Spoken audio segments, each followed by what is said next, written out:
साडा अगला टॉपिक है पंजाबी सवाणी ते नाबरी दी रीत, जिहड़ी पूरी रवायत है रजिस्टेंस दी औरत दे पक्षों ਉਹਦੇ ਉੱਤੇ ਟੌਪਿਕ ਹੈ। ਤੇ ਨਸੀਮ ਕੌਸਰ ਜੀ ਇਸ ਨੂੰ ਮੋਡਰੇਟ ਕਰਨਗੇ। ਆਪਣੇ ਪੈਨਲਿਸਟਾਂ ਦਾ ਤਾਰਫ ਇਹ ਖੁਦ ਕਰਾਉਣਗੀਆਂ। ਇਹ ਐਜੂਕੇਸ਼ਨਿਸਟ ਨੇ, ਸੋਸ਼ਲ ਮੀਡੀਆ ਐਕਟਿਵਿਸਟ ਨੇ, ਰਾਈਟਰ ਨੇ। ਸੋ टाइम तुहाडा नहीं लेंदे, तुहाडे सारियां दियां ताड़ियां च इस सैशन की मॉडरेटर नसीम कौसर नूं मैं कहांगा कि वो आउण और अपने पैनल ते अपनी सीट ते बैठ के ते अगला सैशन चलाण। इन्हां दा माइक दिओ ना। हाँ इहदे नाल एक बारी ताड़ियां खोल के मार दिओ ते हुण बज के मार लो। बहुत शुक्रिया। ਲਾਇਲਪੁਰ ਤੋਂ ਮੈਂ ਆਈ ਹਾਂ ਤੇ ਤੁਸੀਂ ਲਾਇਲਪੁਰ ਦੀ ਜੁਗਤ ਦੀ ਗੱਲ ਕਰ ਰਹੇ ਸੀ ਤੇ ਮੈਂ ਹੁਣ ਜੁਗਤ ਮਾਰੇ ਬਗੈਰ ਤੇ ਗੱਲ ਦਾ ਆਗਾਜ਼ ਨਹੀਂ ਕਰਾਂਗੀ। ਸਾਡੇ ਪਿਛਲੇ ਪੈਨਲਿਸਟ ਵਿੱਚੋਂ ਇੱਕ ਸਾਹਿਬ ਜੀ ਕਹਿ ਰਹੇ ਸੀ ਕਿ ਲਾਹੌਰ ਨਹੀਂ ਵੇਖਿਆ, ਜਿਹਨੇ ਲਾਹੌਰ ਨਹੀਂ ਵੇਖਿਆ ਉਹ ਜੰਮਿਆ ਨਹੀਂ, ਜਿਹਨੇ ਲਾਹੌਰ ਨਹੀਂ ਵੇਖਿਆ ਉਹ ਖੰਘਿਆ ਹੀ ਨਹੀਂ ਹੈ। ਤੇ ਇਹ ਹੁਣ ਜਿਹੜੀ ਰਵਾਇਤ ਇਹ ਜਿਹੜਾ ਖਾਨ ਹੈ ਨਾ, ਇਹਨੂੰ ਥੋੜ੍ਹਾ ਤਬਦੀਲ ਕਰ ਲਓ। ਚਲੋ ਹੁਣ ਅਸੀਂ ਵਾਪਸ ਟੌਪਿਕ ਵੱਲ ਆਉਂਦੇ ਹਾਂ। ਅੰਬਰ ਦਾ ਮੈਂ ਬੂਹਾ ਖੋਲ੍ਹ ਕੇ ਵੇਖਾਂਗਾ, ਅੰਬਰ ਦਾ ਮੈਂ ਬੂਹਾ ਖੋਲ੍ਹ ਕੇ ਵੇਖਾਂਗਾ, ਰੱਬ ਦੇ ਨਾਲ ਪੰਜਾਬੀ ਬੋਲ ਕੇ ਵੇਖਾਂਗਾ। ਜਿਹੜੇ ਸਾਡੇ ਦੋਸਤ ਆਏ ਨੇ ਅੱਜ ਸਾਡੇ ਨਾਲ ਸਾਡੀ ਗੱਲਬਾਤ ਸੁਣਨ ਵਾਸਤੇ ਰਲ ਬੈਠੇ ਨੇ, ਉਹਨਾਂ ਸਭ ਨੂੰ ਮੈਂ ਸ਼ੁਕਰੀਆ ਅਦਾ ਕਰਦੀ ਹਾਂ। ਅਸੀਂ ਅੱਜ ਗੱਲ ਕਰਨੀ ਹੈ ਪੰਜਾਬੀ ਸਵਾਨੀ ਦੀ ਨਾਬਰੀ ਦੇ ਰੀਤ ਤੇ ਸਭ ਤੋਂ ਪਹਿਲਾਂ ਮੈਂ ਆਪਣੀ ਪੈਨਲਿਸਟ ਨੂੰ ਦਾ ਤਾਰੁਫ ਪੇਸ਼ ਕਰਦਿਆਂ ਹੋਇਆਂ ਉਹਨਾਂ ਨੂੰ ਸਟੇਜ 'ਤੇ ਮੈਂ ਦਾਵਤ ਦੇਵਾਂਗੀ। ਸਾਡੇ ਨਾਲ ਅੱਜ ਗੱਲਬਾਤ ਸਾਂਝੀ ਕਰਨਗੀਆਂ ਮੈਡਮ ਸ਼ਬਨਮ ਇਸਹਾਕ। ਮੈਡਮ ਸ਼ਬਨਮ ਇਸਹਾਕ ਹੋਰੀ ਖੋਜਕਾਰ ਨੇ, ਪੰਜਾਬੀ ਦੇ ਉਸਤਾਦ ਨੇ। ਆਪ ਪਿਛਲੇ 15 ਵਰ੍ਹਿਆਂ ਤੋਂ ਮਾਂ ਬੋਲੀ ਦੀ ਸੇਵਾ ਕਰ ਰਹੇ ਨੇ, ਲੋਕ ਸੰਗਤ ਨਾਲ ਵੀ ਜੁੜੇ ਨੇ ਤੇ ਸਾਂਝ ਅਦਾਰੇ ਨਾਲ ਵੀ ਕੰਮ ਕਰ ਰਹੇ ਨੇ। ਤੇ ਇਸ ਸਾਲ ਇਸ ਪੰਜਾਬੀ ਕਾਨਫਰੰਸ ਦੀ ਜਿਊਰੀ ਨੇ ਇਹਨਾਂ ਨੂੰ ਪੰਜਾਬੀ ਸੇਵਾ ਅਵਾਰਡ ਵਾਸਤੇ ਵੀ ਨਾਮਜ਼ਦ ਕੀਤਾ ਹੈ। ਮੈਂ ਸ਼ਬਨਮ ਇਸਹਾਕ ਹੋਰਾਂ ਨੂੰ ਸਟੇਜ 'ਤੇ ਦਾਵਤ ਦਿਆਂਗੀ। ਸਾਡੇ ਨਾਲ ਦੂਸਰੀ ਪੈਨਲਿਸਟ ਨੇ ਗੁਰਸ਼ਰਨ ਕੌਰ ਥਿੰਦ ਹੋਣੀ। ਗੁਰਸ਼ਰਨ ਕੌਰ ਥਿੰਦ ਹੋਰੀ ਪੰਜਾਬ ਦੇ ਵਿੱਚ ਅੰਗਰੇਜ਼ੀ ਪੜ੍ਹਾਉਂਦੇ ਰਹੇ ਨੇ, ਰਿਟਾਇਰਮੈਂਟ ਤੋਂ ਬਾਅਦ ਕੈਨੇਡਾ ਚਲੇ ਗਏ। ਅੱਜ ਕੱਲ੍ਹ ਉੱਥੇ ਕੈਨੇਡਾ ਵਿੱਚ ਸਵਾਨੀਆਂ ਦੇ ਹੱਕਾਂ ਵਾਸਤੇ ਵੱਧ ਕੇ ਕੰਮ ਕਰ ਰਹੇ ਨੇ।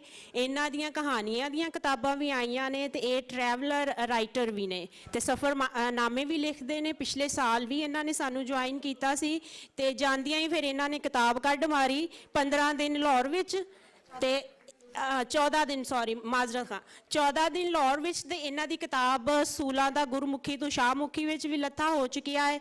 ਇਹਦੇ ਨਾਲ ਇਹ ਜਿਹੜੇ ਨੇ ਆਪਣੇ ਪੈਂਡੇ ਲਿਖਦੇ ਨੇ ਜਿੱਥੇ ਜਿੱਥੇ ਜਾਂਦੇ ਨੇ। ਇਹਦਾ ਮਤਲਬ ਇਹ ਆ ਕਿ ਇਹਨਾਂ ਦਾ ਜਿਹੜਾ ਐਕਸਪੋਇਰ ਕਲਚਰਲ ਐਕਸਪੋਇਰ ਹੈ ਕਾਫੀ ਜ਼ਿਆਦਾ ਹੈ। ਇਹਨਾਂ ਨੂੰ ਆਪਣੀ ਤਾੜੀਆਂ ਦੇ ਨਾਲ ਜੀ ਖੁਸ਼ਾਮਦੀਦ ਕਰੋ। ਤੀਸਰੀ ਪੈਨਲਿਸਟ ਸਾਡੀਆਂ ਨੇ ਡਾਕਟਰ ਸ਼ਫਕ ਰਸ਼ੀਦ। ਡਾਕਟਰ ਸਾਹਿਬਾ ਪੰਜਾਬੀ ਦੀ ਲੈਕਚਰਾਰ ਨੇ। ਸੀ ਹਰਫੀ ਵਿੱਚ ਇਹਨਾਂ ਨੇ PhD ਕੀਤੀ ਹੈ। ਪੰਜਾਬੀ ਐਕਟਿਵਿਜ਼ਮ ਨਾਲ ਇਹ 17 ਵਰ੍ਹਿਆਂ ਤੋਂ ਜੁੜੇ ਹੋਏ ਨੇ। ਰਿਸਰਚਰ ਨੇ, ਨਕਾਦ ਨੇ ਤੇ ਅਮਰੀਕਾ ਵਿੱਚ ਰਹਿ ਚੁੱਕੇ ਨੇ। ਅਖੀਰ ਤੇ ਸਾਡੇ ਨਾਲ ਰਲਤੀ ਕਰਨਗੀਆਂ ਸ਼ਮਸਾ ਹੁਸੈਨ ਹੋਰੀ।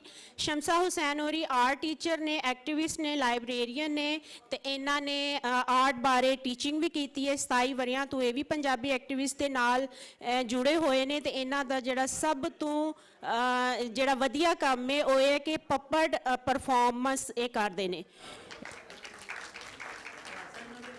ਮੈਂ ਆਪਣੇ ਸਾਰੇ ਪੈਨਲਿਸਟ ਨੂੰ ਮੈਂ ਅੱਜ ਖੁਸ਼ਾਮਦੀਦ ਕਹਿੰਦੀ ਹਾਂ। ਅੱਛਾ, ਗੱਲ ਇਹ ਕਿ ਹੁਣ ਤੱਕ ਜਿਹੜੀ ਵੀ ਤਾਰੀਖ ਲਿਖੀ ਗਈ ਹੈ ਨਾ, ਉਹ ਆਦਮ ਦੇ ਪੁੱਤਰਾਂ ਦਾ ਹੀ ਇੱਕ ਬਿਆਨ ਹੈ। ਇੰਝ ਲੱਗਦਾ ਹੈ ਕਿ ਬੰਦਿਆਂ ਨੇ ਹੀ ਸਾਰੀ ਜਿਹੜੀ ਇਨਸਾਨੀ ਸਿਵਲਾਈਜੇਸ਼ਨ ਹੈ ਉਹਦੀ ਬੁਨਿਆਦ ਰੱਖੀ ਹੈ। ਤੇ ਭਾਵੇਂ ਜੰਗਾਂ ਦੇ ਤਰਾਨੇ ਹੋਣ ਜਾਂ ਅਮਨ ਦੇ ਕਬੂਤਰਾਂ ਦੀਆਂ ਉਡਾਰੀਆਂ ਹੋਣ, ਇੰਝ ਲੱਗਦਾ ਕਿ ਇਨਸਾਨੀ ਸਮਾਜ ਦਾ ਮੂੰਹ ਮੱਥਾ ਜਿਹੜਾ ਬੰਦਿਆਂ ਨੇ ਹੀ ਸਵਾਰਿਆ ਹੈ। ਔਰ ਇਹ ਗੱਲ ਬਹੁਤ ਘੱਟ ਲੋਕਾਂ ਨੂੰ ਪਤਾ ਹੈ ਕਿ ਅਸਲ ਵਿੱਚ ਹਿਊਮਨ ਸਿਵਲਾਈਜੇਸ਼ਨ ਦੀ ਜਿਹੜੀ ਬੁਨਿਆਦ ਸੀ, ਜਿਹੜਾ ਮੁੱਢ ਸੀ, ਉਹ ਜ਼ਨਾਨੀ ਨੇ ਬੰਨਿਆ ਸੀ। ਤੇ ਐਸੇ ਗੱਲ ਦਾ ਨਿਤਾਰਾ ਕਰਨ ਵਾਸਤੇ ਅਸੀਂ ਅੱਜ ਗੱਲਬਾਤ ਕਰਾਂਗੇ ਕਿ ਕਿਸ ਤਰ੍ਹਾਂ ਅਮੂਮਨ ਔਰਤ ਨੇ ਤੇ ਖਸੂਸੀ ਪੰਜਾਬੀ ਔਰਤ ਨੇ ਕਿਸ ਤਰ੍ਹਾਂ ਸਮਾਜ ਵਿੱਚ ਆਪਣੀ ਥਾਂ ਬਣਾਈ, ਕਿਸ ਤਰ੍ਹਾਂ ਉਹਨੇ ਬਗਾਵਤ ਕੀਤੀ ਤੇ ਕਿਸ ਤਰ੍ਹਾਂ ਉਹਨੇ ਨਾਬਰੀ ਦੀ ਰੀਤ ਨੂੰ ਅੱਗੇ ਵਧਾਇਆ। ਸਭ ਤੋਂ ਪਹਿਲਾਂ ਸਵਾਲ ਕਰਾਂਗੀ ਮੈਂ ਸ਼ਬਨਮ ਜੀ ਹੋਰਾਂ ਨਾਲ। ਮੈਡਮ ਸ਼ਬਨਮ, ਸਭ ਤੋਂ ਪਹਿਲਾਂ ਤੇ ਸਾਨੂੰ ਇਹ ਦੱਸੋ ਕਿ ਇਹ ਜਿਹੜਾ ਨਾਬਰੀ ਦਾ ਅੱਖਰ ਹੈ ਇਹ ਸਾਡੇ ਵਾਸਤੇ ਬਹੁਤ ਸਾਰੇ ਲੋਕਾਂ ਵਾਸਤੇ, ਹੱਤਾ ਕਿ ਸ਼ਾਇਦ ਮੇਰੇ ਵਾਸਤੇ ਵੀ ਬੜਾ ਹੀ ਇੱਕ ਨਵਾਂ ਜਿਹਾ ਲਫ਼ਜ਼ ਹੈ, ਅਸੀਂ ਕਦੀ ਇਹ ਸੁਣਿਆ ਨਹੀਂ ਸੀ। ਤੇ ਸਾਨੂੰ ਦੱਸੋ ਤੁਹਾਡੀ ਨਜ਼ਰ ਵਿੱਚ ਨਾਬਰੀ ਕੀ ਚੀਜ਼ ਹੈ?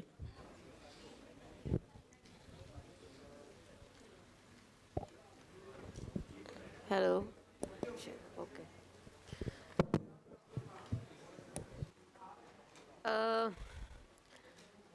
ਮੈਂ ਸਭ ਤੋਂ ਪਹਿਲੇ ਨਾ ਸ਼ੁਰੂ ਕਰਾਂਗੀ ਸ਼ਾਹ ਹੁਸੈਨ ਦੀ ਇੱਕ ਲਾਈਨ ਤੋਂ ਆਪਣੀ ਗੱਲਬਾਤ ਕਿ ਕਹੇ ਹੁਸੈਨ ਫਕੀਰ ਸਾਈਂ ਦਾ ਤਖਤ ਨਾ ਮਿਲਦੇ ਮੰਗੇ।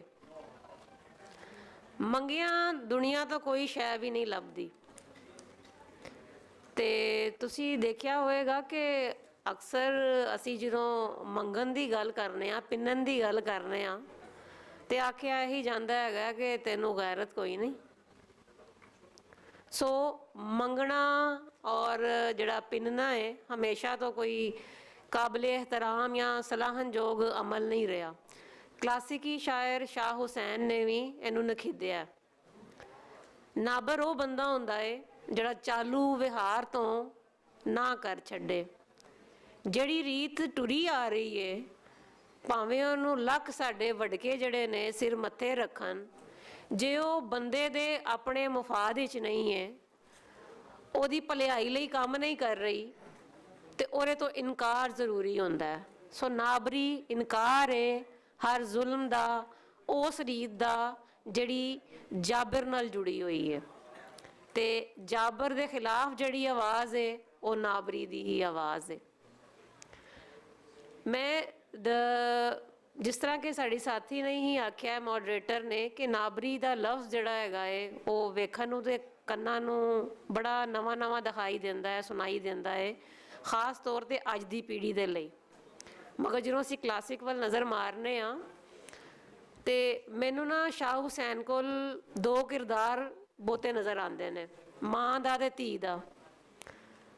ਤੁਹਾਡਾ ਜਿਹੜਾ ਲੋਕ ਅਦਬ ਹੈ ਨਾ, ਉਹਦੇ ਅੰਦਰ ਵੀ ਮਾਂ ਧੀ ਦੇ ਅਖਾਣ ਚੀਜ਼ਾਂ ਬਹੁਤ ਨਜ਼ਰ ਆਉਣਗੀਆਂ।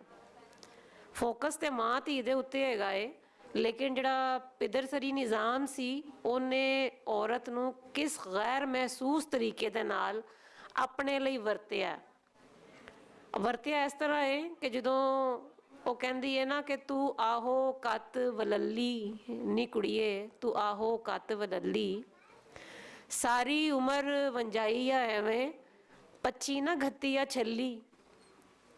ਇਹ ਹੁਣ 25 ਚ ਛੱਲੀ ਘਤਨਾ ਕਿਆ ਸਿਰਫ ਔਰਤ ਦਾ ਹੀ ਕੰਮ ਸੀ? ਮਾਂ ਜਿਹੜੀ ਨਸੀਹਤਾਂ ਕਰ ਰਹੀ ਹੈ ਕਿ ਉਹ ਕਿਸੇ ਮੇਲ ਨੂੰ ਨਹੀਂ ਸੀ ਹੋ ਸਕਦੀਆਂ।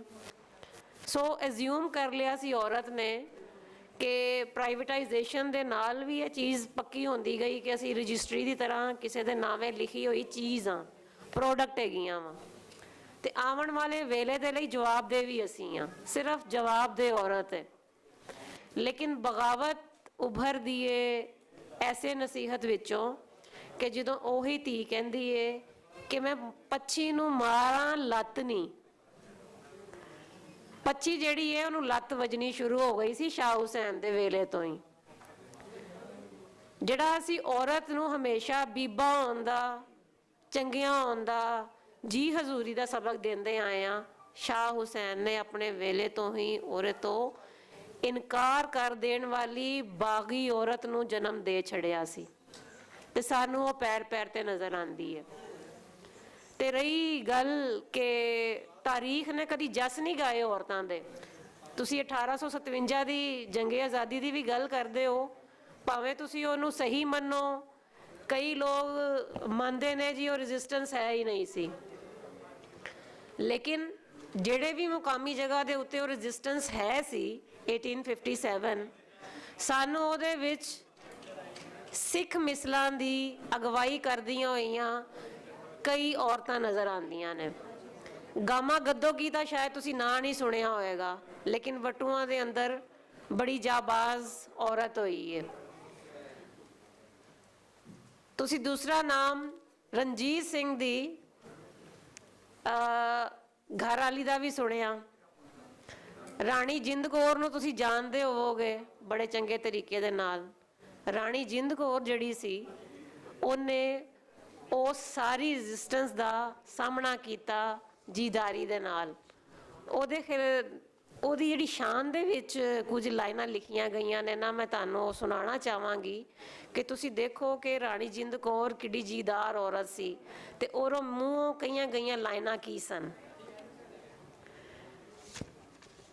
ਜੱਟੀ ਹੋਵਾਂ ਤੇ ਕਰਾਂ ਪੰਜਾਬ ਰੰਡੀ, ਜੱਟੀ ਹੋਵਾਂ ਤੇ ਕਰਾਂ ਪੰਜਾਬ ਰੰਡੀ, ਸਾਰੇ ਦੇਸ ਵਿੱਚ ਚਾ ਟੁਰਨ ਵਾਰਾਂ, ਛੱਡਾਂ ਨਹੀਂ ਲਾਹੌਰ ਦੇ ਵੜਨ ਜੋਗੇ, ਛੱਡਾਂ ਨਹੀਂ ਲਾਹੌਰ ਦੇ ਵੜਨ ਜੋਗੇ, ਸਨੇ ਵੱਡਿਆਂ ਅਫਸਰਾਂ ਜਮਾਦਾਰਾਂ। ਭਾਵੇਂ ਕੋਈ ਅਫਸਰ ਸੀ, ਭਾਵੇਂ ਜਮਾਦਾਰ ਸੀ, ਲੇਕਿਨ ਜਿੰਦ ਕੌਰ ਜਿਹੜੀ ਸੀ ਉਹ ਸੀਨਾ ਤਾਨ ਖਲੋਤੀ ਸੀ। ਇਹੋ ਜਿਹਾ ਇੱਕ ਕਰੈਕਟਰ ਸਾਨੂੰ, ਤੁਸੀਂ ਗਦਰੀ ਬਾਬਿਆਂ ਦਾ ਨਾਂ ਬਹੁਤ ਸੁਣਿਆ ਹੋਏਗਾ। ਅਜੇ ਵੀ ਉਹ ਮੂਵਮੈਂਟ ਜਿਹੜੀ ਹੈ, ਉਹ ਜਿਹੜੇ ਲੋਕ ਨੇ ਉਹਨੂੰ ਚਲਾ ਰਹੇ ਨੇ। ਇੱਕ ਗਦਰੀ ਬੀਬੀ ਵੀ ਹੋਈ ਹੈ ਜਿਹਨੂੰ ਅਸੀਂ ਗੁਲਾਬ ਕੌਰ ਦੇ ਨਾਂ ਤੋਂ ਜਾਣਦੇ ਹਾਂ। ਗੁਲਾਬ ਕੌਰ ਉਹ ਸਵਾਣੀ ਸੀ ਜਿਨਨੇ ਆਪਣੇ ਜਣੇ ਦੇ ਪੈਰ ਪਿਛਾ ਹਟਾ ਲੈਣ ਦੇ ਨਾਲ ਉਹਦੇ ਅੱਖਰਾਂ ਨੂੰ ਪਾਲਿਆ ਕਿ ਜੇ ਮੈਂ ਪੰਜਾਬ ਜਾਵਾਂਗਾ, ਫੜਿਆ ਜਾਵਾਂਗਾ ਤੇ ਆਪਣੇ ਲੋਕਾਂ ਨੂੰ ਜਿਹੜਾ ਹੱਕ ਦਿਵਾਉਣਾ ਹੈ ਉਹ ਮੈਂ ਆਪਣੀ ਜਾਨ ਦੇ ਕੇ ਕਿਉਂ ਗਵਾਵਾਂ। ਤੇ ਰਾਣੀ ਜਿਹੜੀ ਗੁਲਾਬ ਕੌਰ ਸੀ ਉਹ ਟੁਰੀ ਸੀ ਉੱਥੋਂ। ਉਹਦੀ ਪੂਰੀ ਦਾਸਤਾਨ ਸਾਨੂੰ ਕਲਾਸਿਕ ਵਿੱਚ ਵੀ ਮਿਲਦੀ ਹੈ, ਫੋਕ ਵਿੱਚ ਮਿਲਦੀ ਹੈ, ਔਰ ਕਈ ਤਰ੍ਹਾਂ ਦੇ ਨਾਵਲ ਵੀ ਉਹਦੇ 'ਤੇ ਲਿਖੇ ਜਾ ਚੁੱਕੇ ਨੇ। ਸੋ ਇੱਕ ਜਿਉਂਦਾ ਜਾਂਦਾ ਕਿਰਦਾਰ ਹੈ, ਕੋਈ ਖਿਆਲੀ ਕਿਰਦਾਰ ਨਹੀਂ ਹੈ, ਕਿਉਂਕਿ ਔਰਲ ਟ੍ਰੈਡੀਸ਼ਨ ਦੇ ਅੰਦਰ ਵੀ ਉਹਦੇ ਪਿੰਡ ਦੇ ਔਰ ਜਿੱਥੇ ਉਹਨੇ ਆਖਰੀ ਸਾਹ ਲਏ ਉਹ ਸਾਰੀਆਂ ਯਾਦਦਾਸ਼ਤਾਂ ਅੱਜ ਵੀ ਮਹਿਫੂਜ਼ ਨੇ। ਤੇ ਜਸ ਕਿਉਂ ਨਹੀਂ ਗਾਏ ਜਾਂਦੇ ਰਹੇ ਕਿ ਜਦੋਂ ਜਿੰਨੀ ਦੇਰ ਤੱਕ ਕਹਿੰਦੇ ਨੇ ਨਾ ਕਿ ਸ਼ਿਕਾਰੀ ਲਿਖਦਾ ਰਹੇਗਾ ਆਪਣੇ ਸ਼ਿਕਾਰ ਕਰਨ ਦੀਆਂ ਦਾਸਤਾਨਾਂ, ਤੇ ਓਨੀ ਦੇਰ ਤੱਕ ਜਿਹੜਾ ਸ਼ੇਰ ਹੈ ਉਹ ਤੁਹਾਨੂੰ ਇੰਝ ਹੀ ਨਜ਼ਰ ਆਏਗਾ। ਤੇ ਹੁਣ ਜਿਹੜਾ ਸ਼ਿਕਾਰ ਹੋਣ ਵਾਲਾ ਬੰਦਾ ਹੈ, ਜਦੋਂ ਉਹਨੇ ਆਪਣੀ ਕਹਾਣੀ ਕਹਿਣੀ ਸਿੱਖ ਲਈ, ਜਦੋਂ ਔਰਤਾਂ ਨੇ ਆਪਣੀਆਂ ਆਪ ਬੀਤੀਆਂ ਕਹਿਣੀਆਂ ਸਿੱਖ ਲਈਆਂ, ਤੇ ਤੁਹਾਨੂੰ ਫੇਰ ਪਤਾ ਚੱਲੇਗਾ ਕਿ ਮਰਦ ਜਿਹੜਾ ਹੈ ਉਹ ਕਿਹੜੇ ਕਿਹੜੇ ਰੰਗ ਦੇ ਵਿੱਚ ਉਹਦੇ ਨਾਲ ਜ਼ਿਆਦਤੀ ਕਰਦਾ ਚਲਾ ਆ ਰਿਹਾ। बहुत शुक्रिया डॉक्टर साहबा। अगला सवाल मैं कौर तिंद होला कोलों करांगी।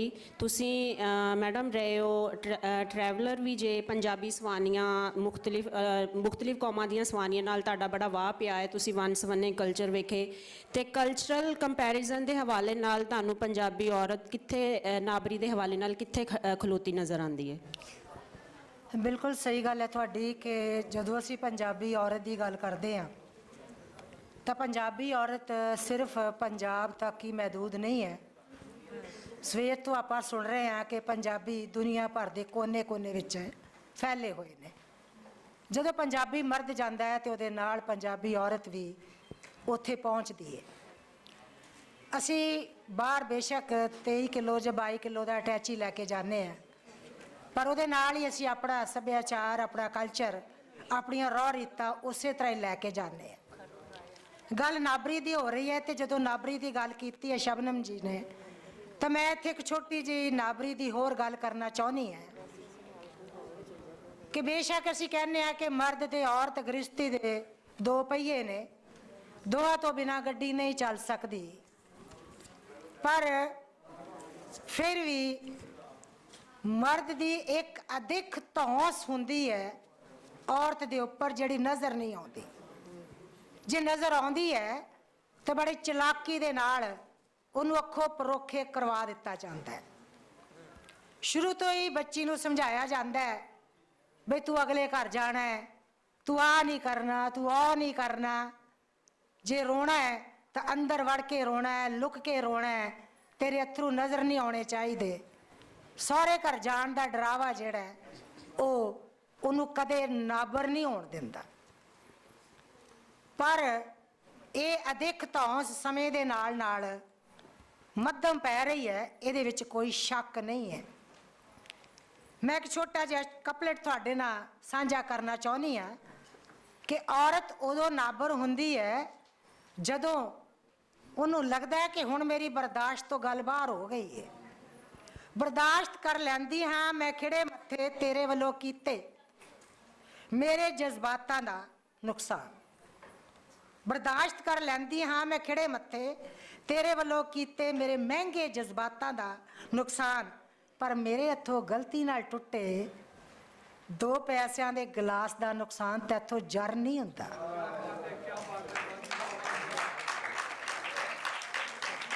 ਘਰ ਦੇ ਵਿੱਚ ਕੀਤਾ ਗਿਆ ਛੋਟਾ ਜਿਹਾ ਨੁਕਸਾਨ ਵੀ ਔਰਤ ਲਈ ਸਜ਼ਾ ਦਾ ਬਾਇਸ ਬਣਦਾ ਹੈ। ਤੇ ਜਦੋਂ ਉਹ ਬਰਦਾਸ਼ਤ ਦੀ ਹੱਦ ਤੋਂ ਬਾਹਰ ਹੋ ਜਾਂਦੀ ਹੈ ਤਾਂ ਫਿਰ ਉਹ ਨਾਬਰ ਹੋ ਖਲੋਂਦੀ ਹੈ। ਸਾਡੇ ਮੁਆਸ਼ਰੇ ਦੇ ਵਿੱਚ ਧਰਮ ਦੇ ਨਾਂ ਤੇ ਜਿੰਨੇ ਜ਼ਬਰ ਤੇ ਜ਼ੁਲਮ ਔਰਤ ਦੇ ਨਾਲ ਹੁੰਦੇ ਨੇ, ਸ਼ਾਇਦ ਹੀ ਕਿਸੇ ਹੋਰ ਮੁਆਸ਼ਰੇ ਦੇ ਵਿੱਚ ਹੁੰਦੇ ਹੋਣ।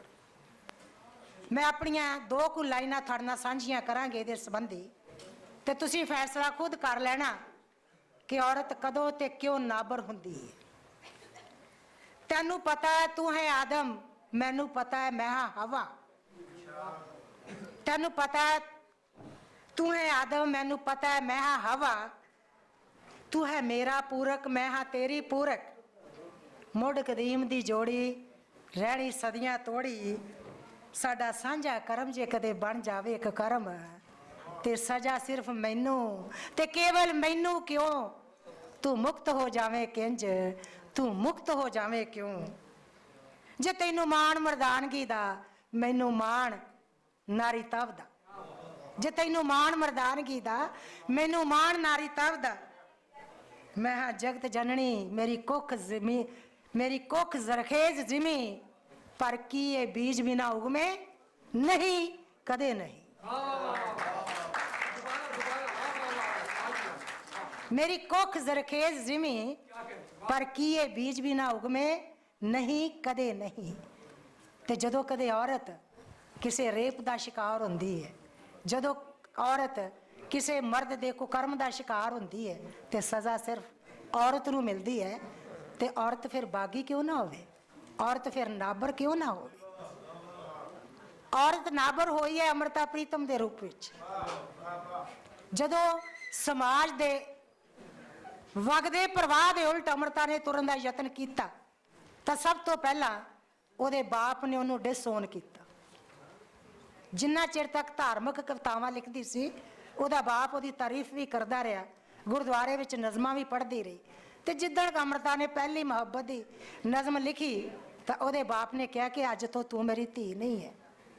ਤੇ ਜਿੱਦਣ ਅੰਮ੍ਰਿਤਾ ਨੇ ਜ਼ਮਾਨੇ ਦੀਆਂ ਰੀਤਾਂ ਨੂੰ ਤੋੜ ਕੇ ਅੱਜ ਦਾ ਲਿਵ ਇਨ ਰਿਲੇਸ਼ਨਸ਼ਿਪ ਸ਼ੁਰੂ ਕੀਤਾ, ਰਹਿਣਾ ਸ਼ੁਰੂ ਕੀਤਾ, ਤਾਂ ਉਸ ਵੇਲੇ ਅੰਮ੍ਰਿਤਾ ਨੂੰ ਸਾਹਿਤਕਾਰਾਂ ਨੇ ਵੀ ਡਿਸਓਨ ਕਰ ਦਿੱਤਾ। ਮੈਨੂੰ ਇਹ ਕਹਿੰਦਿਆਂ ਅਫਸੋਸ ਹੋ ਰਿਹਾ ਹੈ ਕਿ ਅੰਮ੍ਰਿਤਾ, ਦਿੱਲੀ ਦੇ ਵਿੱਚ ਰਹਿਣ ਵਾਲੀ ਅੰਮ੍ਰਿਤਾ, ਸੈਂਕੜੇ ਕਿਤਾਬਾਂ ਦੀ ਲੇਖਕਾ ਅੰਮ੍ਰਿਤਾ, ਜਿਹਨੂੰ ਬਹੁਤ ਸਾਰੇ ਮਾਣ ਸਨਮਾਨ ਦੇ ਨਾਲ ਨਵਾਜਿਆ ਗਿਆ, ਪੰਜਾਬ ਦੇ ਵਿੱਚ ਉਸ ਅੰਮ੍ਰਿਤਾ ਨੂੰ ਉਹ ਸਤਿਕਾਰ ਨਹੀਂ ਮਿਲਦਾ, ਕਿਉਂਕਿ ਅੰਮ੍ਰਿਤਾ ਸ਼ਰਾਬ ਪੀਂਦੀ ਸੀ, ਕਿਉਂਕਿ ਅੰਮ੍ਰਿਤਾ ਸਿਗਰਟਾਂ ਪੀਂਦੀ ਸੀ। ਉਹਨਾਂ ਤੇ ਕੀ ਸਾਹਿਤਕਾਰ ਮਰਦ ਸਿਗਰਟਾਂ ਨਹੀਂ ਪੀਂਦੇ? ਕੀ ਸਾਹਿਤਕਾਰ ਮਰਦ ਸ਼ਰਾਬ ਨਹੀਂ ਪੀਂਦੇ ਉਹਨਾਂ ਮਹਿਫਲਾਂ ਦੇ ਵਿੱਚ? ਉਹੋ ਹੀ ਮਰਦ ਜਿਹੜੇ ਸੀ ਸੋਹਣੀ ਅੰਮ੍ਰਿਤਾ ਦੇ ਉੱਪਰ ਅੱਖ ਰੱਖ ਕੇ ਉਹਦੇ ਨਾਲ ਦੋਸਤੀ ਕਰਨਾ ਚਾਹੁੰਦੇ ਸੀ, ਪਰ ਅੰਮ੍ਰਿਤਾ ਨੂੰ ਪੰਜਾਬੀਆਂ ਨੇ ਛੇਕਿਆ। ਮੈਨੂੰ ਇਸ ਗੱਲ ਦਾ ਅਫਸੋਸ ਹੈ, ਪਰ ਮੈਨੂੰ ਉਹਦੇ ਨਾਬਰ ਹੋਣ ਤੇ ਫਖਰ ਹੈ।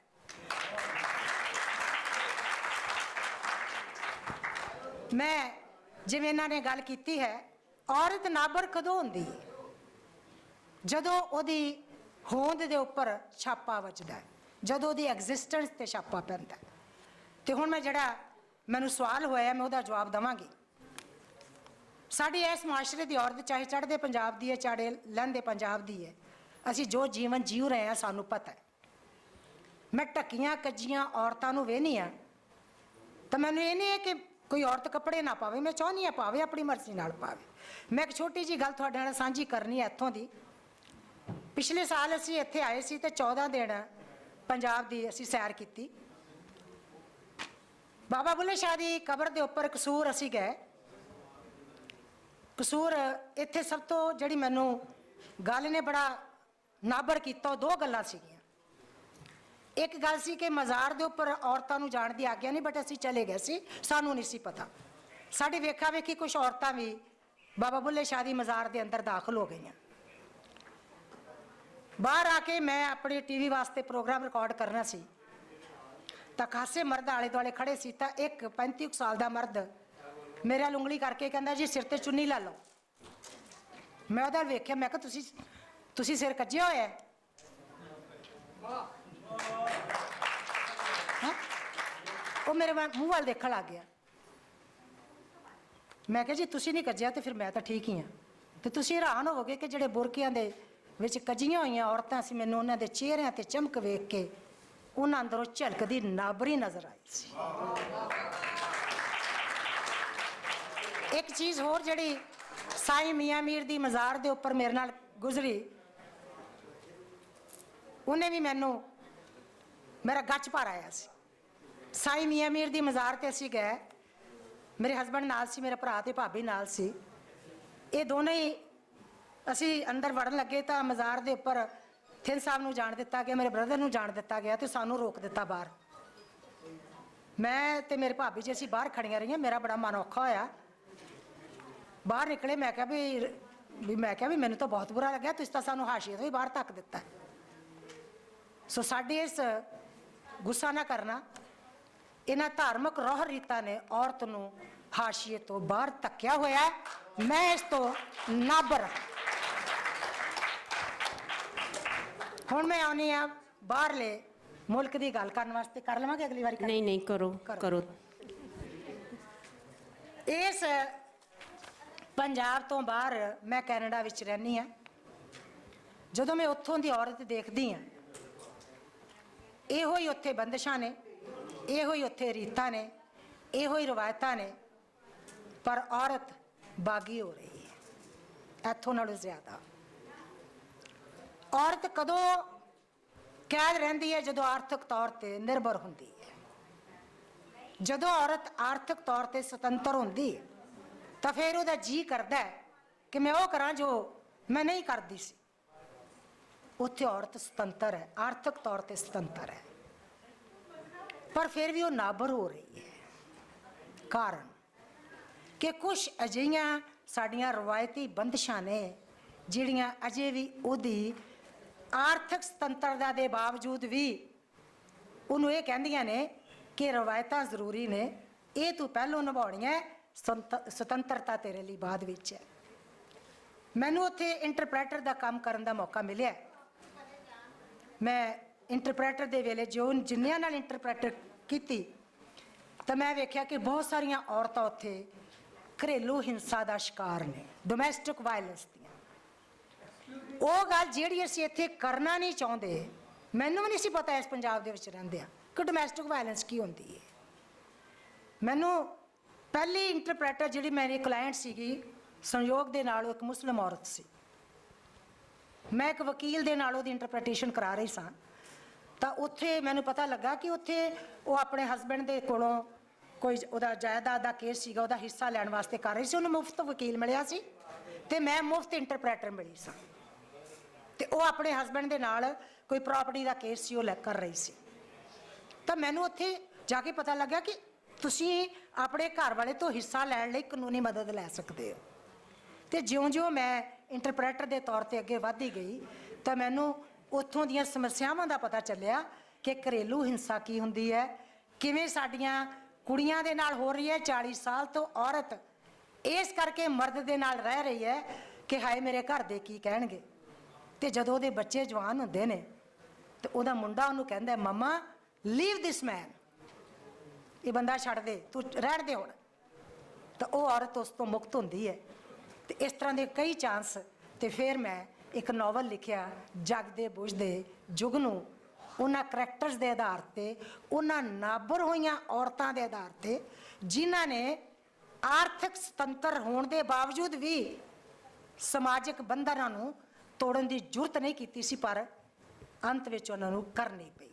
ਅੱਜ ਉੱਥੇ ਜਿਹੜੀਆਂ ਸਾਡੀਆਂ ਕੁੜੀਆਂ ਨੇ, ਸਾਡੇ ਬੱਚੇ ਨੇ, ਬਹੁਤ ਅੱਛਾ ਜੀਵਨ ਜਿਉ ਰਹੇ ਨੇ। ਉਹ ਜਿਉ ਰਹੇ ਨੇ ਜਿਹੜੇ ਬਰਾਬਰੀ ਦੇ ਆਧਾਰ ਤੇ ਚੱਲਦੇ ਨੇ, ਜਿਹੜੇ ਅਜੇ ਵੀ ਇਹ ਸੋਚਦੇ ਨੇ ਕਿ ਨਹੀਂ ਕੁੜੀ ਕਮਾ ਵੀ ਰਹੀ ਹੈ, ਘਰ ਆ ਕੇ ਸਹੁਰੇ ਨੂੰ ਚਾਹ ਵੀ ਬਣਾ ਕੇ ਦੇਵੇ, ਸੱਸ ਲਈ ਰੋਟੀ ਵੀ ਬਣਾਵੇ। ਉਹਨਾਂ ਘਰਾਂ ਦੇ ਵਿੱਚ ਬੜੇ ਬਖਿੰਦ ਪਏ ਹੋਏ ਨੇ। ਪਰ ਲੜਕੀਆਂ ਇੱਕ ਸਪੇਸ ਚਾਹੁੰਦੀਆਂ ਨੇ।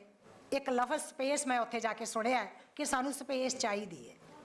ਉਹ ਸਪੇਸ ਘਰ ਦਾ ਬੈਡਰੂਮ ਵੀ ਹੈ, ਘਰ ਦੀ ਕਿਚਨ ਵੀ ਹੈ, ਘਰ ਦੇ ਵਿੱਚੋਂ ਥੋੜ੍ਹਾ ਜਿਹਾ ਮੀ ਟਾਈਮ ਵੀ ਚਾਹੀਦਾ ਹੈ, ਮੇਰਾ ਆਪਣਾ ਸਮਾਂ ਹੋਵੇ ਜਿਹੜਾ ਸਿਰਫ ਮੇਰਾ ਹੋਵੇ। ਇਹ ਲਫ਼ਜ਼ ਮੈਂ ਉੱਥੇ ਹੀ ਸੁਣੇ ਨੇ। ਸੋ ਉਹ ਮੀ ਟਾਈਮ ਜਿਹੜਾ ਹੈ, ਉਦੋਂ ਉਹ ਚਾਹੇ ਜੋ ਮਰਜ਼ੀ ਕੋਈ ਕਿਸੇ ਨੂੰ ਕਵੇ, ਉਹ ਕਹਿੰਦੀ ਇਟਸ ਮਾਈ ਮੀ ਟਾਈਮ, ਮੈਂ ਹੁਣ ਨੇ ਤੁਹਾਡੇ ਨਾਲ ਗੱਲ ਨਹੀਂ ਕਰਨੀ। ਸੋ ਉੱਥੇ ਚਾਹੇ ਤੁਸੀਂ ਇਹਨੂੰ ਨਾਬਰੀ ਸਮਝ ਲਓ, ਚਾਹੇ ਵੇ ਆਫ ਲਾਈਫ ਸਮਝ ਲਓ, ਜ਼ਿੰਦਗੀ ਹੌਲੀ ਹੌਲੀ ਬਦਲ ਰਹੀ ਹੈ। ਮੇਰੀਆਂ ਬਹੁਤ ਸਾਰੀਆਂ ਪਾਕਿਸਤਾਨ ਪੰਜਾਬ ਦੀਆਂ ਵੀ ਸਹੇਲੀਆਂ ਹੈਗੀਆਂ ਨੇ, ਉਧਰਲੇ ਪੰਜਾਬ ਦੀਆਂ ਵੀ ਲੇਡੀਜ਼ ਨੇ। ਸਾਡੀ ਸੀਨੀਅਰ ਇੱਕ ਐਸੋਸੀਏਸ਼ਨ ਹੈ ਜਿਹੜੀ ਮੈਂ ਚਲਾਉਂਦੀ ਹਾਂ, ਉੱਥੇ ਬਹੁਤ ਸਾਰੀਆਂ ਸੀਨੀਅਰ ਔਰਤਾਂ ਨੇ ਜਿਹੜੀਆਂ ਘਰ ਦੇ ਵਿੱਚ ਨਹੀਂ ਰਹਿ ਕੇ ਅਲੱਗ ਰਹਿੰਦੀਆਂ ਨੇ, ਅਲੱਗ ਸੋਹਣੀ ਜ਼ਿੰਦਗੀ ਆਪਣੀ ਬਤੀਤ ਕਰਦੀਆਂ ਨੇ ਕਿ ਅਸੀਂ ਬੱਚਿਆਂ ਦੀ ਧੌਂਸ ਨਹੀਂ ਚੱਲਣੀ। ਸੋ ਇੰਜ ਦੀ ਨਾਬਰੀ ਬਾਹਰਲੇ ਮੁਲਕਾਂ ਦੇ ਵਿੱਚ ਹੈਗੀ ਹੈ, ਜਿਹੜੀ ਮੈਂ ਤੁਹਾਡੇ ਨਾਲ ਸਾਂਝੀ ਕੀਤੀ।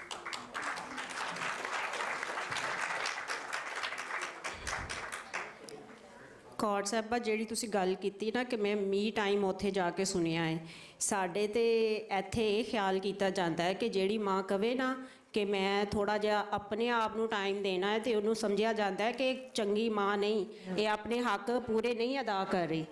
ਤੇ ਦੂਸਰੀ ਜਿਹੜੀ ਤੁਸੀਂ ਗੱਲ ਕੀਤੀ ਡੋਮੈਸਟਿਕ ਵਾਇਲੈਂਸ ਦੀ, ਮੈਨੂੰ ਵਾਕਿਆ ਇੱਕ ਯਾਦ ਆ ਗਿਆ। ਮੇਰੀ ਹਮਸਾਈ ਸੀ ਇੱਕ, ਤੇ ਉਹ ਹਰ ਚੌਥੇ ਦਿਨ ਬੰਦੇ ਕੋਲੋਂ ਮਾਰ ਖਾਂਦੀ ਸੀ। ਤੇ ਇੱਕ ਦਿਨ ਮੈਂ ਉਹਦੇ ਨਾਲ ਗੱਲ ਕੀਤੀ ਤੇ ਕਹਿੰਦੀ ਕੋਈ ਗੱਲ ਨਹੀਂ, ਬੰਦੇ ਮਾਰਦੇ ਹੀ ਹੁੰਦੇ ਆ। ਤੇ ਇਹ ਨਾ ਮਤਲਬ ਕਿ ਐਕਸੈਪਟੈਂਸ ਦਾ ਤੁਸੀਂ ਲੈਵਲ ਚੈੱਕ ਕਰੋ ਕਿ ਉਹ ਇਸ ਗੱਲ 'ਚੋਂ ਪ੍ਰਾਈਡ ਲੈਂਦੀਆਂ ਨੇ ਕਿ ਬੰਦੇ ਮਾਰਦੇ ਹੁੰਦੇ ਆ ਤੇ ਅਸੀਂ ਸਵਾਨੀਆਂ ਤੇ ਅਸੀਂ ਮਾਰ ਖਾਣੀ ਹੈ। ਤੇ ਤੁਸੀਂ ਬਹੁਤ ਸੋਹਣੀ ਗੱਲ ਕੀਤੀ। ਤਾਰੀਖ ਦੇ ਹਵਾਲੇ ਨਾਲ ਵੀ ਗੱਲ ਹੋ ਗਈ, ਕਲਚਰਲ ਕੰਪੈਰੀਜ਼ਨ ਦੇ ਹਵਾਲੇ ਨਾਲ ਵੀ ਗੱਲ ਹੋ ਗਈ ਹੈ। ਤੇ ਡਾਕਟਰ ਸ਼ਫਕ ਹੋਰਾਂ ਵੱਲ ਅਸੀਂ ਜਾਣਦੇ ਹਾਂ। ਡਾਕਟਰ ਸ਼ਫਕ, ਤੁਸੀਂ ਸਾਨੂੰ ਇਹ ਦੱਸੋ ਕਿ ਲਿਟਰੇਚਰ ਵਿੱਚ ਜਿਹੜੇ ਕਰੈਕਟਰ ਨੇ ਔਰਤਾਂ ਦੇ, ਕਿਆ ਉਹ ਨਾਬਰ ਨੇ? ਕਿਆ ਲਿਟਰੇਚਰ ਵਿੱਚ ਸਾਨੂੰ ਨਾਬਰ ਔਰਤਾਂ ਮਿਲਦੀਆਂ ਨੇ? ਅੱਛਾ, ਸਭ ਤੋਂ ਪਹਿਲੇ ਤੇ ਮੈਂ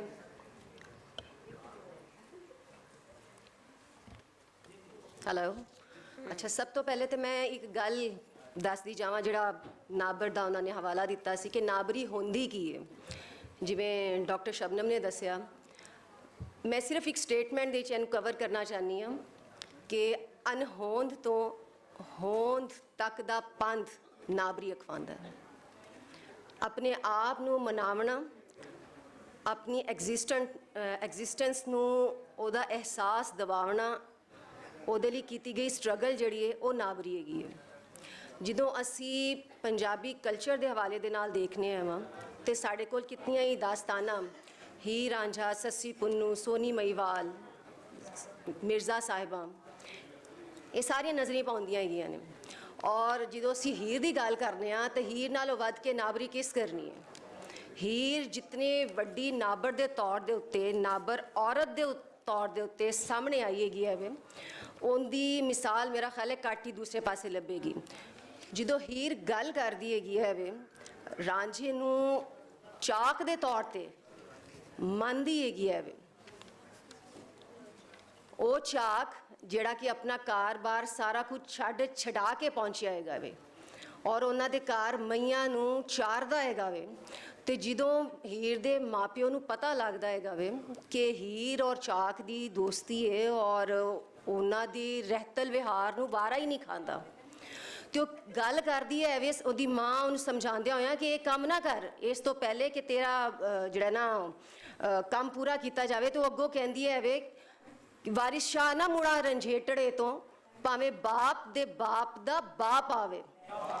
ਤੇ ਜਦੋਂ ਨਾਬਰ ਹੁੰਦਿਆਂ ਹੋਇਆਂ ਐਡੀ ਖੜਕੇ ਦੇ ਨਾਲ ਜਦੋਂ ਗੱਲ ਕਰਦੀ ਹੈ ਵੇ ਤੇ ਉਹ ਨਜ਼ਰ ਆਂਦਾ ਹੈਗਾ ਵੇ ਕਿ ਉਹ ਪਰਚਲਤ ਔਰ ਚਾਲੂ ਵਿਹਾਰ ਦੇ ਵਿੱਚੋਂ ਆਪਣੇ ਆਪ ਨੂੰ ਮਨਾਉਣ ਦੀ ਚਾਹੀਵਾਨ ਹੈ, ਆਪਣੀ ਹੋਂਦ ਦਾ ਇਜ਼ਹਾਰ ਕਰ ਵੀ ਰਹੀ ਹੈ ਔਰ ਉਹਨੂੰ ਮਨਾਉਣ ਦਾ ਤਰਲਾ ਵੀ ਮਾਰ ਰਹੀ ਹੈਗੀ ਹੈ ਵੇ।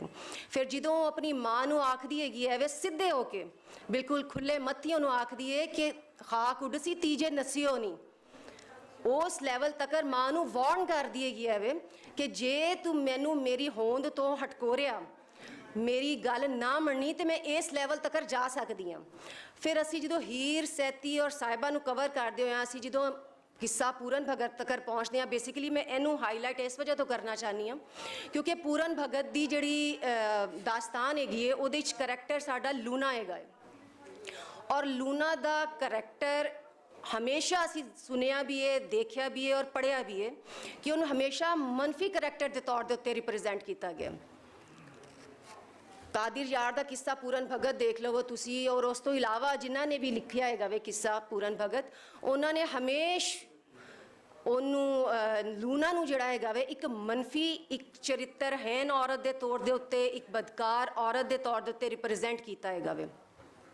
ਲੇਕਿਨ ਜਦੋਂ ਅਸੀਂ ਲੂਣਾ ਨੂੰ ਸ਼ਿਵ ਕੁਮਾਰ ਦੇ ਨਜ਼ਮ ਦੇ ਹਵਾਲੇ ਦੇ ਨਾਲ ਦੇਖਦੇ ਹਾਂ ਤੇ ਮੇਰਾ ਖਿਆਲ ਹੈਗਾ ਵੇ ਕਿ ਲੂਣਾ ਦਾ ਇੱਕ ਮੁਸਬਤ ਪਹਿਲੂ ਸਮਾਜੀ ਔਰ ਇਖਲਾਕੀ ਸਮਾਜੀ ਔਰ ਮੁਆਸ਼ਰਤੀ ਤੌਰ ਦੇ ਉੱਤੇ ਜਿਹੜਾ ਸਾਨੂੰ ਨਜ਼ਰ ਆਉਂਦਾ ਹੈਗਾ ਵੇ ਉਹ ਸਿਰਫ ਇੱਕ ਹਜ਼ਾਰਾ ਸਿੰਘ ਗੁਰਦਾਸਪੁਰੀ ਔਰ ਉਸ ਤੋਂ ਬਾਅਦ ਸ਼ਿਵ ਕੁਮਾਰ ਬਟਾਲਵੀ ਦੇ ਕੋਲ ਨਜ਼ਰ ਆਉਂਦਾ ਹੈਗਾ ਵੇ। ਸ਼ਿਵ ਕੁਮਾਰ ਬਟਾਲਵੀ ਨੇ ਪੂਰਨ ਭਗਤ ਦੇ ਕਿੱਸੇ ਨੂੰ ਹੁਣ ਤੁਸੀਂ ਦੇਖੋਗੇ ਤੇ ਬਹੁਤ ਸਾਰੇ ਸ਼ਾਇਰਾਂ ਨੇ ਨਜ਼ਮਾਇਆ ਹੈ, ਲੇਕਿਨ ਮੁਸਬਤ ਪਹਿਲੂ ਸਿਰਫ ਔਰ ਸਿਰਫ ਜਿਹੜਾ ਹੈਗਾ ਵੇ ਉਹ ਸ਼ਿਵ ਦੇ ਕੋਲ ਜਾਂ ਹਜ਼ਾਰਾ ਸਿੰਘ ਦੇ ਕੋਲ ਨਜ਼ਰ ਆਉਂਦਾ ਹੈਗਾ। ਹੁਣ ਸ਼ਿਵ ਇਸੇ ਸਮਾਜ ਦਾ ਬੰਦਾ ਹੈ ਔਰ ਇਸੇ ਸਮਾਜ ਦੇ ਵਿੱਚ ਰਹਿੰਦਿਆਂ ਹੋਇਆਂ ਉਹਨੇ ਪੂਰਨ ਦੀ ਲੂਣਾ ਨੂੰ ਉਂਗਲ ਨਾਲ ਲਾ ਕੇ ਟੋਰਿਆ ਹੈਗਾ।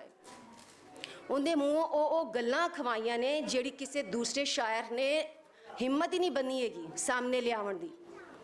ਜਦੋਂ ਗੱਲ ਕਰਦੇ ਨੇ ਨਾ ਕਿ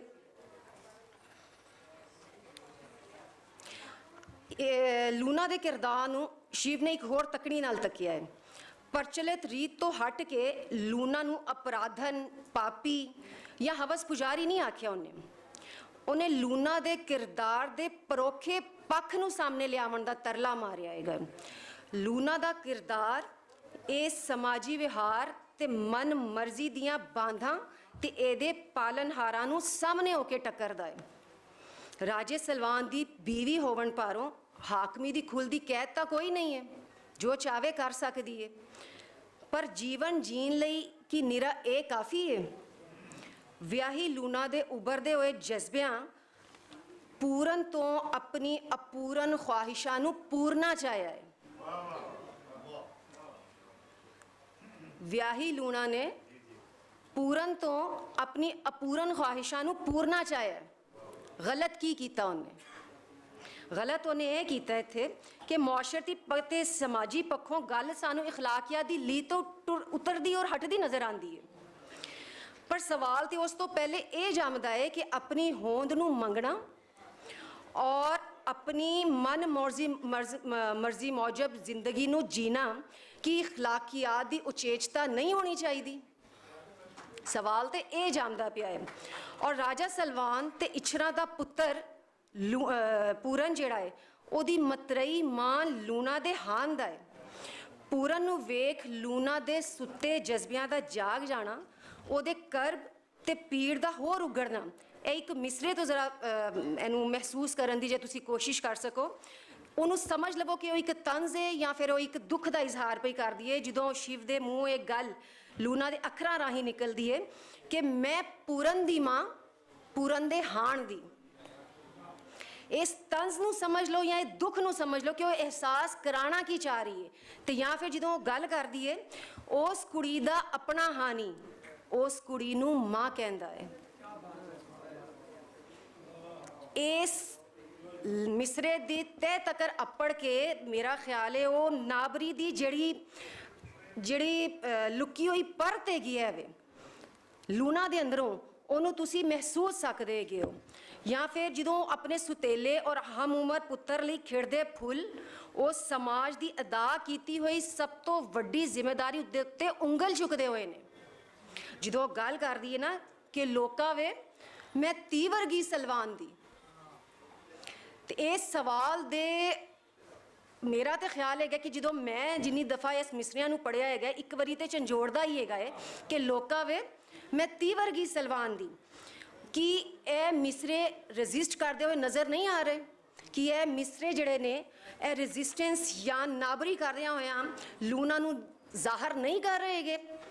ਔਰ ਫਿਰ ਇਹ ਮੈਨ ਮੇਡ ਸੋਸਾਇਟੀ ਜਿਹੜੀ ਹੈਗੀ ਹੈ ਇਹਦੇ ਵਿੱਚ ਲੂਣਾ ਨੂੰ ਦਮੜੀ ਪਾਰੋਂ ਵਿਆਹਣ ਵਾਲਾ ਪਿਓ ਔਰ ਆਪਣੀ ਹਵਸ ਔਰ ਹਿਰਸ ਨੂੰ ਲਸਟ ਨੂੰ ਪੂਰਾ ਕਰਨ ਵਾਲਾ ਸਲਵਾਨ ਜਿਹੜਾ ਹੈ ਦੋਵੇਂ ਮਰਦ ਨੇ ਔਰ ਦੋਵੇਂ ਐਸੇ ਸਮਾਜੀ ਡੋਰ ਨੂੰ ਸਾਂਭੀ ਤੇ ਲੁਕਾਈ ਫਿਰਦੇ ਨੇ।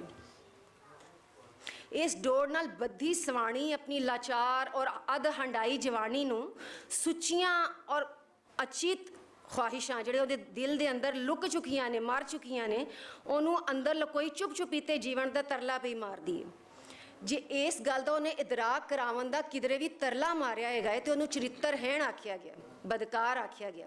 ਜਿਵੇਂ ਸ਼ਿਵ ਕੁਮਾਰ ਨੇ ਆਖਿਆ ਹੈ ਨਾ ਕਿ ਪਿਤਾ ਜੇ ਧੀ ਦਾ ਰੂਪ ਹੰਡਾਵੇ ਲੋਕਾਂ ਵੇ ਤੈਨੂੰ ਲਾਜ ਨਾ ਆਵੇ। ਪਿਤਾ ਜੇ ਧੀ ਦਾ ਰੂਪ ਹੰਡਾਵੇ ਲੋਕਾਂ ਵੇ ਤੈਨੂੰ ਲਾਜ ਨਾ ਆਵੇ।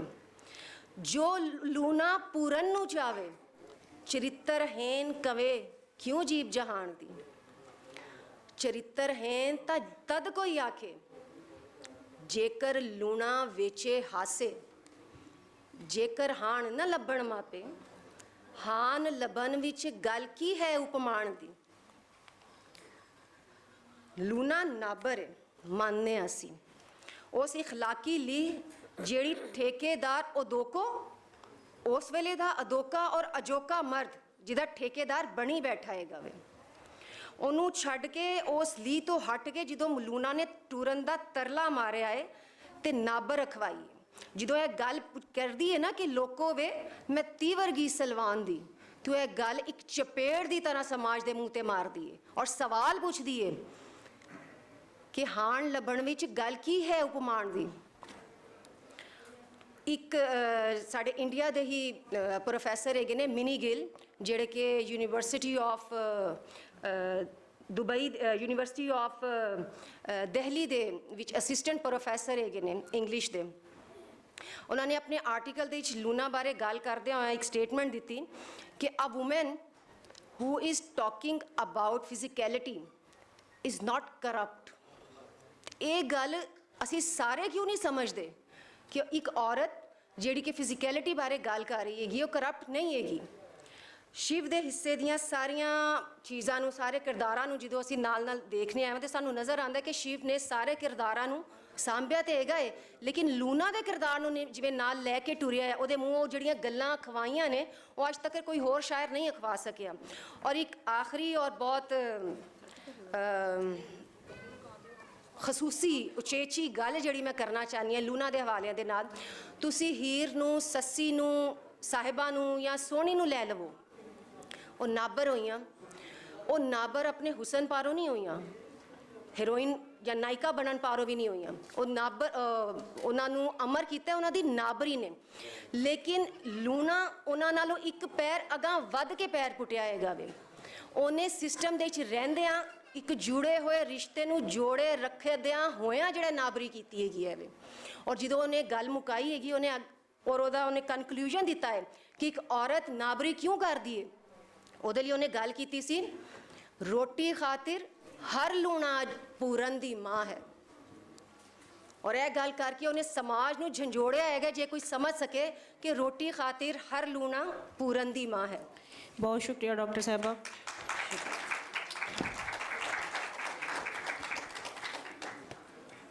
ਸ਼ਮਸਾ ਜੀ ਤੁਸੀਂ ਸਾਨੂੰ ਇਹ ਦੱਸੋ ਕਿ ਪਰਫਾਰਮਿੰਗ ਆਰਟ ਰਾਹੀਂ ਸਵਾਨੀ ਨੇ ਗੈਲੈਂਟਰੀ ਔਰ ਸਟਰਗਲ ਨੂੰ ਕਿਸ ਤਰ੍ਹਾਂ ਸਿੰਬਲਾਈਜ਼ ਕੀਤਾ ਹੈ। ਟਾਈਮ ਘੱਟ ਹੈ, ਜ਼ਰਾ ਜਾਮਿਆ ਤੇ ਮੁਖਤਸਰ ਜਵਾਬ ਦਿਓ। जी आवाज़ आ रही है। मैं ਮੇਰਾ ਆਪਣਾ ਪ੍ਰੈਕਟੀਕਲ ਜਿਹੜਾ ਐਕਸਪੀਰੀਅੰਸ ਹੈ ਮੈਂ ਉਹਨੂੰ ਜ਼ਿਆਦਾ ਫੋਕਸ ਕਰਕੇ ਕਰਾਂਗੀ। ਕਿਤਾਬੀ ਗੱਲਾਂ ਵੀ ਹੋ ਗਈਆਂ, ਸਾਰਾ ਉਹ ਵੀ ਪਿਛੋਕੜ ਵੀ ਸਾਰਾ ਡਿਸਕਸ ਹੋ ਗਿਆ। ਸੋ ਮੈਂ ਮੇਰਾ ਜਿਹੜਾ ਐਕਸਪੀਰੀਅੰਸ ਹੈਗਾ ਕਿ ਮੈਂ ਪਰਫਾਰਮਿੰਗ ਆਰਟ ਦੇ ਨਾਲ ਕਿਸ ਤਰ੍ਹਾਂ ਜੁੜੀ ਔਰ ਕਿਉਂ ਜੁੜੀ, ਉਹ ਮੇਰਾ ਇੱਕ ਨਾਬਰੀ ਦੀ ਇੱਕ ਸ਼ਕਲ ਸੀ ਕਿ ਮੈਂ ਐਜ਼ ਅ ਪਪਟੀਅਰ ਔਰ ਐਜ਼ ਅ ਥੀਏਟਰ ਦੇ ਵਿੱਚ ਔਰ ਇਸ ਤਰ੍ਹਾਂ ਦੇ ਜਿਹੜੀ ਉਹਦੇ ਵਿੱਚ ਆਈ ਹਾਂ, ਜਾਂ ਮੈਂ ਇਸ ਤਰ੍ਹਾਂ ਸੋਚ ਕੇ ਕਿ ਸਾਡੇ ਸਿਸਟਮ ਨੇ ਜੋ ਕਿਉਂਕਿ ਔਰਤਾਂ ਨੇ ਨਾ ਹਥਿਆਰ ਬਣਾਏ ਨਾ ਹੀ ਉਹ ਜੰਗਾਂ ਦੇ ਵਿੱਚ ਆਈਆਂ, ਸੋ ਔਰਤ ਨੇ ਆਪਣੀ ਬਾਡੀ ਨੂੰ ਆਪਣੀ ਬਾਡੀ ਨੂੰ ਟੂਲ ਬਣਾਇਆ, ਆਪਣੇ ਜਿਸਮ ਨੂੰ ਇੱਕ ਟੂਲ ਦੀ ਤਰ੍ਹਾਂ ਵਰਤ ਕੇ ਡਾਂਸ ਪਰਫਾਰਮੈਂਸ ਕੀਤੀ ਆਪਣੀ ਆਵਾਜ਼ ਦੇ ਰਾਹੀਂ।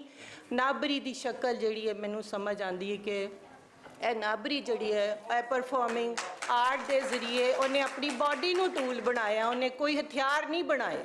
ਔਰ ਆਪਣੇ ਸਾਡੇ ਮਾਵਾਂ ਨੂੰ ਵੇਖੋ ਜਾਂ ਗਿੱਧਿਆਂ ਵਿੱਚ ਜਾਂ ਉਹਦੇ ਵਿੱਚ ਸਾਰੇ ਜਿਹੜਾ ਆਪਣਾ ਐਕਸਪ੍ਰੈਸ਼ਨ ਜਿਹੜਾ ਹੈਗਾ ਸੀ ਉਹਨੇ ਉਹਦੇ ਵਿੱਚ ਕੱਢਿਆ।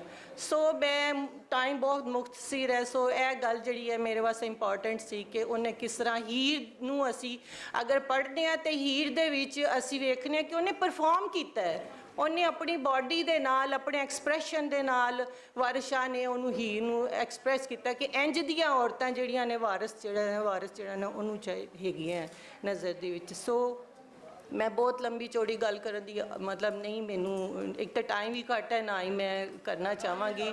ਸੋ ਅਸੀਂ ਇਹ ਗੱਲ ਬਾਰ-ਬਾਰ ਕਰਨੇ ਕਿ ਸਾਡਾ ਜਿਹੜਾ ਟੂਲ ਜਿਹੜਾ ਹੈਗਾ ਉਹ ਕਿਉਂ ਹੈ, ਕਿਉਂਕਿ ਇਸ ਤਰ੍ਹਾਂ ਜਿਹੜਾ ਸਾਨੂੰ ਲੈਕਚਰਸ ਜਿਹੜੇ ਨੇ ਬੋਰ ਕਰ ਦਿੰਦੇ ਨੇ, ਸਾਨੂੰ ਬਹੁਤ ਸਾਰੀ ਲੰਮੀ ਗੱਲ ਬੋਰ ਕਰ ਦਿੰਦੀ। ਅਸੀਂ ਪਰਫਾਰਮ ਕਰਕੇ ਅਸੀਂ ਉਹਨੂੰ ਐਕਸਪ੍ਰੈਸ ਕਰਕੇ ਆਪਣੀ ਬਾਡੀ ਦੇ ਰਾਹੀਂ ਆਪਣੀ ਆਵਾਜ਼ ਦੇ ਰਾਹੀਂ ਕਿਸ ਤਰ੍ਹਾਂ ਗੱਲ ਜਲਦੀ ਪਹੁੰਚਾ ਲੈਂਦੇ ਹਾਂ, ਕਿਸ ਤਰ੍ਹਾਂ ਅਸਰਦਾਰ ਉਹ ਗੱਲ ਹੁੰਦੀ ਹੈ, ਮੇਰੇ ਵਾਸਤੇ ਇਹ ਜਿਹੜਾ ਸਾਰਾ ਜਿਹੜਾ ਨਾ ਇੰਪੋਰਟੈਂਸ। ਤਾਹਰਾ ਸਰਾਜ ਦੀ ਇੱਕ ਬੋਲੀ ਦੇ ਨਾਲ ਮੈਂ ਅੱਜ ਦੀ ਗੁਫ਼ਤਗੂ ਦਾ ਇਖਤਤਾਮ ਕਰਾਂਗੀ, ਟਾਈਮ ਘੱਟੇ। ਨੀ ਮੈਂ ਪੱਗ ਥੱਲੇ ਆ ਕੇ ਮਰ ਗਈ, ਨੀ ਮੈਂ ਪੱਗ ਥੱਲੇ ਆ ਕੇ ਮਰ ਗਈ, ਕਿਸੇ ਨੇ ਮੇਰੀ ਕੂਕ ਨਾ ਸੁਣੀ। ਤੇ ਹਜੇ ਵੀ ਬਹੁਤ ਸਾਰਾ ਕੰਮ ਹੋ ਰਿਹਾ ਹੈ ਔਰਤਾਂ ਦੇ ਹਕੂਕ ਵਾਸਤੇ। ਨਾਬਰੀ ਖੁਦ ਔਰਤਾਂ ਵੀ ਕਰ ਰਹੀਆਂ ਨੇ, ਆਪਣਾ ਆਪ ਜਿਹੜਾ ਐਕਸਪ੍ਰੈਸ ਵੀ ਕਰ ਰਹੀਆਂ ਨੇ, ਅੱਗੇ ਵੀ ਆ ਰਹੀਆਂ ਨੇ, ਆਪਣਾ ਥਾਂ ਲੱਭ ਰਹੀਆਂ ਨੇ। ਲੇਕਿਨ ਬਹੁਤ ਕੁਛ ਕਰਨ ਦੀ ਜ਼ਰੂਰਤ ਵੀ ਹੈ, ਤੇ ਇਹ ਉਦੋਂ ਹੀ ਹੋ ਸਕਦਾ ਹੈ ਜਦੋਂ ਗੱਡੀ ਦੇ ਦੋਵੇਂ ਪਹੀਏ ਨਾਲ ਚੱਲਣਗੇ ਤੇ ਇੱਕ ਪਹੀਆ ਜਿਹੜਾ ਦੂਸਰੇ ਨੂੰ ਨਕਾਰਾ ਨਹੀਂ ਬਣਾਏਗਾ, ਉਹਨੂੰ ਨਹੀਂ ਦਬਾਏਗਾ। ਬਹੁਤ ਸ਼ੁਕਰੀਆ।